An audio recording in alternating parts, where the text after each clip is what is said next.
Hey, how's it going? Before we jump into the content, I just want to take a minute to thank you for stopping by the channel and checking out the content.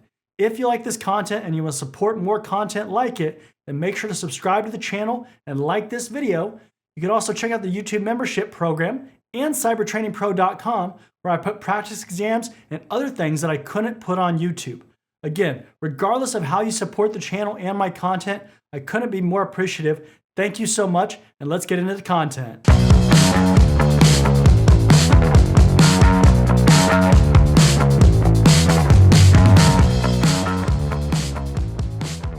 I want you to think about when you log into a website or a computer network. You probably have to provide at least a username and a password to get access, right? Identity and access management is an extremely important concept when it comes to allowing or denying access to systems and resources. The main idea is that a user claims to be a certain identity with their username, they authenticate with their password, and then they're given a certain level of permissions or access with all their actions being recorded. Let's go ahead and dive deeper so you have a better understanding of the process. The model that we just talked about is the IAAA model. I, which stands for identification, means that the user provides their username. A, or authentication, is when the user provides their password. The second A is authorization, and that grants a user access based on their account. And the final A is for accounting or auditing, because all the user's actions are logged. Now that you have an overall understanding of the IAAA model, let's go ahead and start looking at the different components. We'll first start off looking at authentication options, because passwords aren't the only method that we can use. One final note before we begin is a term called multi-factor authentication, and that refers to using two or more of these different categories that we're about to talk about together. Something you know means the user has a password, PIN, or a phrase that's static and stays the same until they change it. Historically, this is one of the most common methods used, but it's also the least secure. Passwords have to be stored on an authentication server, which means they need to be secured. They rely on length and complexity for security, and users frequently either reuse passwords or they attempt to make them as easy as possible. How can we secure this method? We already mentioned password complexity, meaning that we force users to use a mixture of numbers, lowercase and uppercase letters, and special characters. You also want to require a longer length password, meaning the password length, so 15 or more characters, because these are significantly harder to crack. You also want to force passwords to expire, which is called password expiration. For example, after 60 days or 90 days, which also gives the attacker less time to crack or attempt to use the passwords. We'll also enforce something called password history restrictions so that users can't use the same password that they've used for the last 24 changes and make them wait 1 day per change. And a final really good strategy is to implement password managers or password vaults so that users can generate and store complex passwords easier without having to remember them, which then ends up making them try to make them easier. So how can passwords be recovered? Password keys are tools on USB flash drives or CDs that allow you to reset local passwords. We can also require something called knowledge-based authentication, or KBA, where users have to answer a security question, or where a user is asked a dynamic question like their credit score, and only they're going to have that answer. Using lockout policies is extremely useful in protecting this form of authentication. Account lockout threshold is an example, and this is an important control and only allows a certain number of attempts before that account is locked. Account lockout duration is also important because this will lock the account for a certain length of time. Some environments even require an administrator to unlock the account manually. You've got to change default passwords because these can be found on the internet or through internal knowledge, and that allows bypassing security controls entirely. We also want to train our users on appropriate password behavior so that they can help us defend their accounts. Something you have refers to a physical device that you have in your possession. This might be in the form of a common access card or a CAT card, a smart card, or a USB hardware token that has to physically be plugged into the system for authentication. Smart cards are similar in size to a credit card, but they're going to have an embedded certificate, which is going to hold the user's private key for authentication. A user might also need to enter a PIN number or a password in addition to the card. Token keys are a small hardware device with an LCD screen that shows a string of numbers that has to be entered. The string displayed will change every 60 seconds or so, making this difficult to compromise. A common example of a hardware token is developed by RSA. Hash-based message authentication code, or HMAC, is a hashing algorithm that's used to create one-time passwords for the HMAC-based one-time password, or HOTP protocol. You might use this type of password combined with the string that's showed on a token to authenticate. Time-based one-time passwords, or TOTP, is similar except it uses a timestamp that might expire after 30 seconds or so. Over the years, software authentication applications have been on the rise, and we sometimes call these soft tokens, where they basically do the same thing as a hardware token. They provide an authentication string, but it's done through a software application, usually on a cell phone or a mobile device. Some common examples include Google Authenticator and Duo. SMS authentication or text message authentication has taken things even further by eliminating the need for any special hardware or software, and they send the PIN or string directly to your cell phone number. This method is the simplest for the end user to register and operate when they need to log in. Something you are uses biometrics or characteristics that are unique to an individual. Some biometric methods include fingerprint scanning, which is probably the most accepted by users and something that we see on mobile devices such as smartphones, tablets, and laptops. Vein matching, which uses infrared light to scan the veins on your palm for identification. Retina scanning will look at the blood vessels at the back of your eye to identify you. Iris scanning uses cameras to look at the patterns of your iris around your pupil. Facial recognition is growing in use in mobile devices and by law enforcement to identify facial features like your cheekbones, your eyes, nose, and mouth. Voice recognition will identify you based on your voice as you speak. And then gait analysis analyzes the way you walk to identify you. Biometrics are interesting because the more intrusive the factor, the less likely that people are going to accept it. Even though biometrics can be extremely effective in identifying people, there are some key terms that go into actually determining the efficacy rate of biometrics. If a system incorrectly identifies somebody and is allowed access, we call this the false acceptance rate. When somebody's incorrectly identified and rejected, we call this the false rejection rate. When people are correctly identified and accepted, we have the true acceptance rate, and correctly identified but rejected, we have the true rejection rate. Now, when we compare the false acceptance rate and the false rejection rate, we place them on a graph, and the overlapping point is called the crossover error rate, or the CER. The goal of biometrics is to make the crossover error rate as low as possible, which indicates a more successful and accurate biometric authentication system. The next several authentication factors aren't typically used in a standalone method, but rather in combination with another factor. Somewhere you are will authenticate a user based on their geographic location in the world. IP addresses are a pretty easy way to determine where users are located. For example, we might not want to let users log in if they're located outside of our working country for legal reasons. Remember that VPNs or virtual private networks can spoof or fake IP addresses that show where a user is actually located, so this method isn't foolproof. Something you can do will identify somebody based on gestures on a touchscreen. For example, if a user is required to draw a certain picture or write a word. Something you exhibit requires the user to show or display something, like an identification badge. Walking by a security guard with a badge might not be a technical control, but it's still a form of authentication. Someone you know is built on inherited trust. For example, if we trust a specific website, we might also trust websites that they trust. Authentication attempts, both successful and unsuccessful, are events that we have to monitor in our SIM or data analysis tools. The events allow us to see where people are logging in from, the accounts that are being used, and suspicious behavior like multiple failed logon attempts. When it comes to account management, we're concerned with the entire life cycle from creation up until that account is disabled or terminated, meaning that we remove the account entirely. In your organization, you're going to have different types of accounts based on either who has the account or the purpose of the account. Depending on the account type, we're likely going to have different policies or permissions that apply. The different account types that you might encounter include normal user accounts, which are regular employees that receive accounts when they first start, administrator and root accounts, which have privileges beyond what a normal user receives and require stricter controls because they have greater access and therefore more risk to the organization. Service accounts might be required for certain applications or tasks, but we don't allow users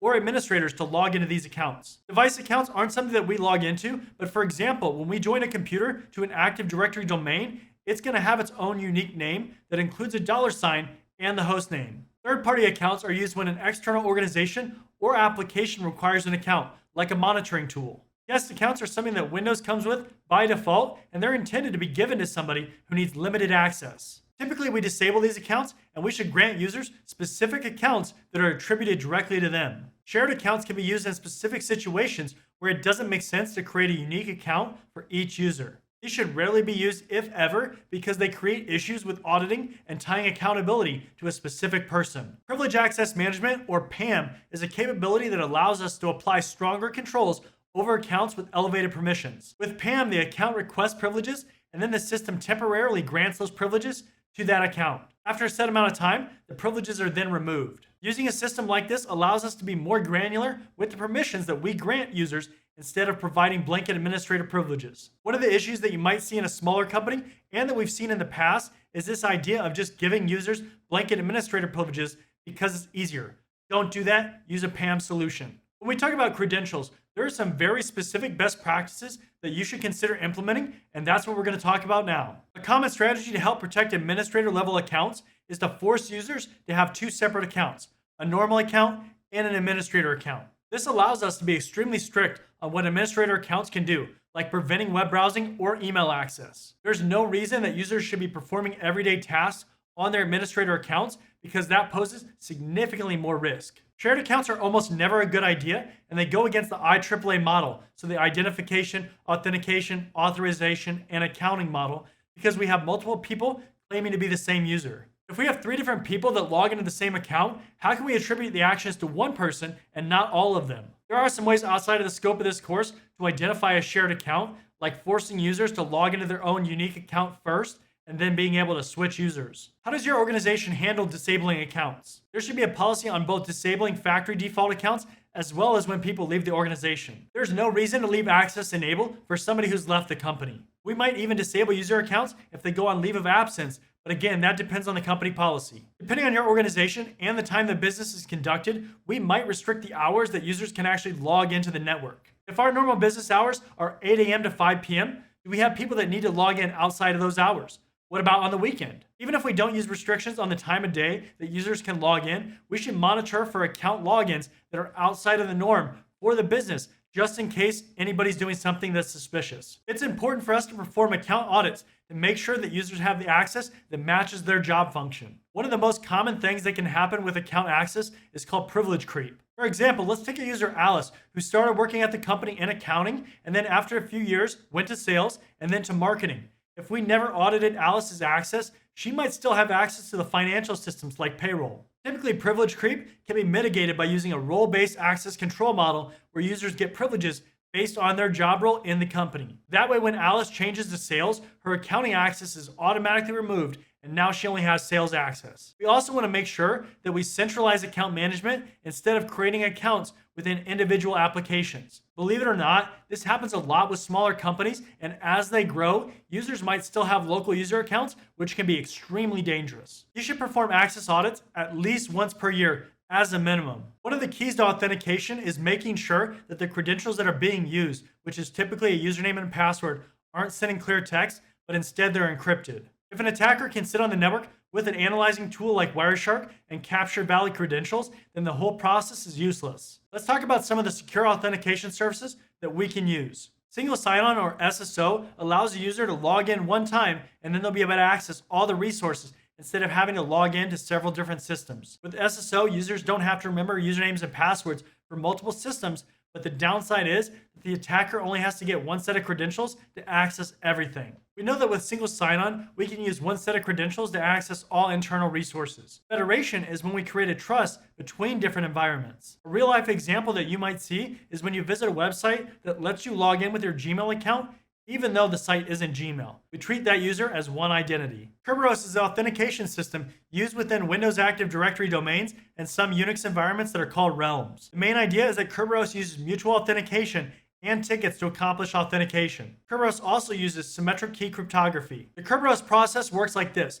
First, a client system requests an authentication ticket or a ticket granting ticket from the authentication server. The key distribution center verifies the credentials and sends back an encrypted ticket granting ticket. The client sends a ticket granting ticket to a ticket granting service with the resource that it wants to access. The key distribution center verifies the ticket granting ticket of the user and that the client has access to that resource. The ticket granting service sends a session key to the client to access the resource. The client then forwards the session key to the service or the resource for access. Security Assertion Markup Language, or SAML, is an XML or extensible markup language that single sign-on uses on web browsers and web applications to essentially pass authentication confirmation and authorization. There's 3 important roles for SAML that you need to know. The first is the principal. This is the user who's logging into the system. The identity provider, or the IDP, is responsible for creating, maintaining, and managing the identity information for the principal. The service provider is the entity that provides services to the principal.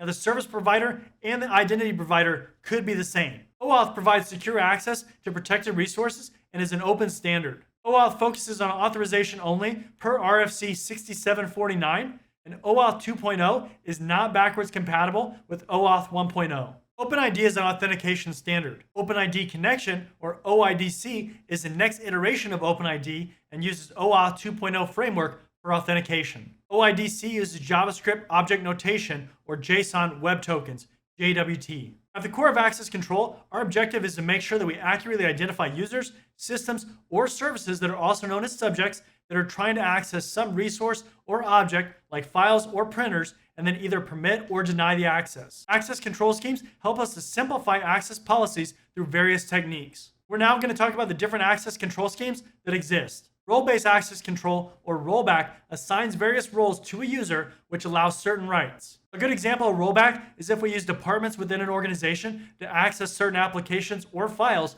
like for accounting or human resources. At minimum, with rollback, we're going to grant permissions based on department, but we might also make things more granular using specific roles like network administrator or sales manager. Microsoft Windows and Linux both provide built-in groups that come with pre-configured access permissions. I'm going to caution you to be careful when using these groups though, since they typically allow more access than a user might need. It might be better to create your own groups and then assign permissions to them, and there are software tools like PowerBroker for purchase that allow very granular permission assignment. A major benefit with rollback is that managing access with groups is far easier to grant or revoke access than assigning individual user account permissions. It's very possible to forget or lose track when we assign permissions to individual accounts. Rule-based access control, or rollback, is very common on routers and firewalls which use access control lists, or ACLs, and are basically a list of rules to permit or deny traffic. Discretionary access control, or DAC, is a scheme that has objects like files and folders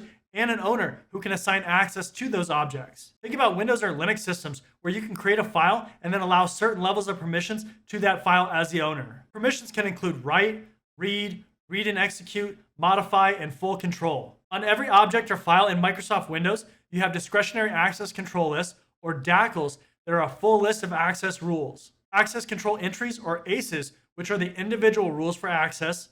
Security identifiers, which are SIDs, and that's an identifier that Microsoft uses for users and groups. Mandatory access control, or MAC, uses labeling to determine access. Make sure that you don't confuse this with the MAC address. MAC is frequently associated with military or government environments dealing with classified data, with access being granted based on need to know. For example, if a user is granted a secret clearance, they won't be able to access data labeled top secret. However, a user with top secret can access both secret and top secret data. Access in a MAC environment is granted by an administrator instead of the owner. MAC scheme also uses a lattice, which is basically a table to identify access for users. Attribute-based access control, or ABAC, evaluates attributes and then access is granted based on those attributes. In addition to subjects and objects, ABAC also introduces the ability to identify the environment based on devices, protocols being used, and other factors to determine access. Microsoft's implemented another access control scheme called Conditional Access, which basically uses if-then statements to further lock down access. The system can permit or deny based on devices, user or group membership, or even IP locations.